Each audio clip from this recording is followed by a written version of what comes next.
Jadi kalau saya pengamat yang selama ini concern soal hukum tata negara, ya saya katakan dengan segala ilmu yang saya punya. Makanya saya mengatakan Fufu Fapa tidak layak lagi dilantik karena dia tidak lagi memenuhi syarat sebagai calon wakil presiden. Tapi nggak ada orang yang ngomong. Tapi demo banyak, ya kan? Tapi kan belum ketahuan siapa itu. Itu harus dibuktikan dulu kan. Kalaupun ketahuan, di mana pasalnya sehingga dia tidak bisa dilantik? Mau dengar nggak pasalnya di mana? Silakan. Nah, oke ya. Jadi kawan-kawan semua, yang namanya pemilu itu ya dimulai dari pemutahiran data pemilih sampai dilantiknya presiden dan wakil presiden terpilih. Itulah proses berpilpres. Berpileg sudah selesai, berpilpres belum.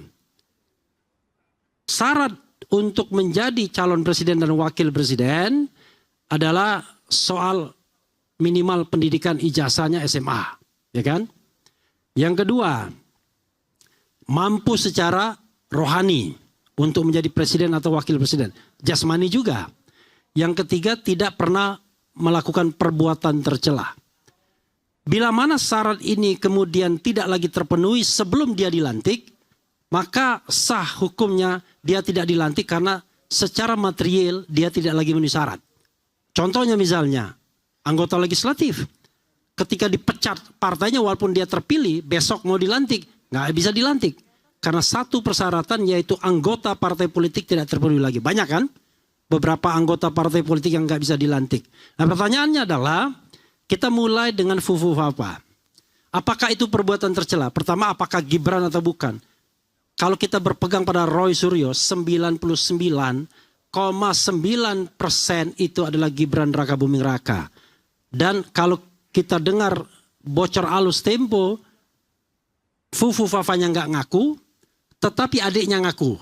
Itu dari bocor alus Tempo. Kalau Anda nggak percaya Tempo ya sudah, itu your business ya kan. Tapi saya percaya Roy Suryo dan saya percaya Tempo. Yang saya tidak percaya adalah pengakuan Takon Sing Due, itu nggak percaya saya ya kan. Kan itu yang nggak percaya, tapi yang dua ini saya percaya.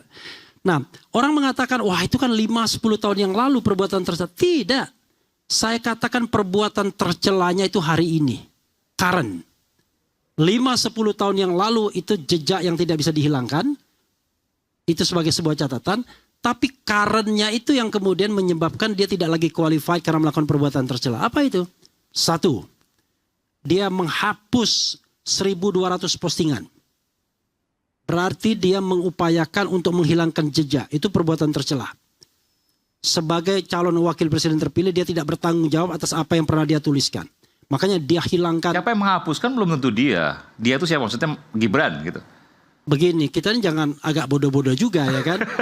Nggak, itu kan dia sih memang nggak ngapus, tapi kan nyuruh orang fakta, dia. Data gitu. Ya kan. Memang dia nggak ngapus, tapi yang nyuruh orang. Yang punya kuncinya kan dia. Yang punya passwordnya, oke. Yang punya kemampuan, oke. 1.200 yang dihapus. Yang kedua, ini orang iseng-iseng ngirim duit, GoPay dan lain sebagainya. Muncul nama Gibran Raka Buming. Tapi beberapa hari kemudian ganti Slamet. Kata orang itu. Jadi Slamet, ya kan. Ini kan upaya menghapuskan jejak.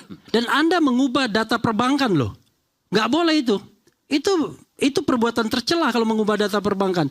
Tapi untungnya kalau pakai virtual account BCA tetap namanya Gibran. Tapi kalau cuma GoPay doang udah berubah jadi Slamet sekarang, ya kan? Yang ketiga, dia tidak mengakui bahwa akun itu milik dia. Artinya dia melakukan kebohongan publik. Dan itu perkara yang tidak ringan. Nah, dari sisi perbuatan tercela, apakah ini perbuatan tercela? Tercela saya bilang. Oke, dua. Ya. Dua soal kejiwaan. Ini mohon maaf ya. Saya refer Dr. Tiva, seorang neuroscientist.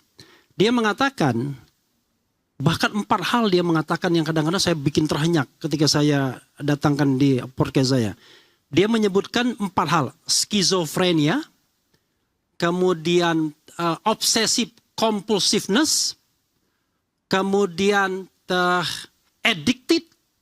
addictednya terhadap seksual materials, dan addictednya terhadap orang, seorang artis, sampai kemudian ketika di spill nama nomor telepon itu apa? Ada KW dan lain sebagainya. Macam-macam tuh. Dia bikin di save orang. Nah, kemudian dari hasil ini ya, nama-nama siapa ya, nomor ini milik siapa gitu. Ya, kayak true caller gitu ya. Ya, okay. Karena nomor itulah yang didaftarkan. Nah, terakhir bilang bahwa ini Silent of the Lamb itu apa? Yang dokter Hannibal Lecter itu. Ya. Penyakitnya itu? Lupa saya itu. Pokoknya intilah itu ya. Psikopat. Ya kan? Jadi 4 kata itu bayangkan. Psikopat, skizofrenia, kemudian addicted, dan kemudian obsessive compulsiveness. Itu penyakit jiwa semua. Maka kalau Anda mengalami 4 itu, ini analisis sementara kan? Karena itu kan harus yang ahli saraf. Ya. Oke. Kalau Anda mengalami itu, maka Anda pasti tidak mampu lagi secara rohani untuk menjadi orang nomor 2 di Republik Indonesia. Karena itu Anda tidak berhak, tidak memenuhi lagi syarat untuk dilantik. Yang ketiga, hari ini baru saya dapatkan, ini orang 5 tahun SMA-nya. Gak jelas di mana saja dia menyelesaikan. Yang jelas rentang SMA-nya itu 5 tahun. Jangan lupa, syarat minimal untuk menjadi wakil presiden itu unfortunately tidak S1, tapi SMA. Karena dulu kan ada perdebatan zaman perubahan konstitusi karena ada calon presiden yang cuma SMA. Sampai sekarang cuma SMA. Lebih keren jadi hakim konstitusi harus doktor, ya kan?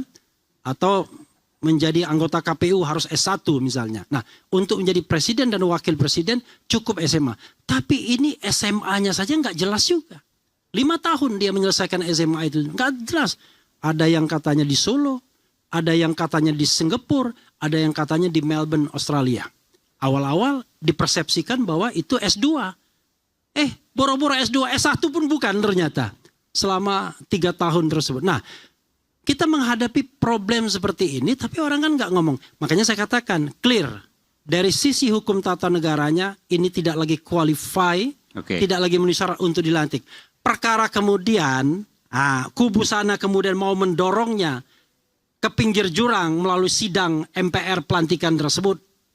Itu soal yang tidak terkait lagi hukum tata negara. Itu sudah terkait soal dinamika politik. Tapi saya yakin, sooner or later, ya, saya kira G ini mungkin tetap akan diimpeach kalau seandainya tidak bisa kita hentikan dalam hal pelantikan. Oke, tapi itu kan keyakinan dari seorang Refli Harun. Seorang Refli Harun yang pakar hukum tata negara.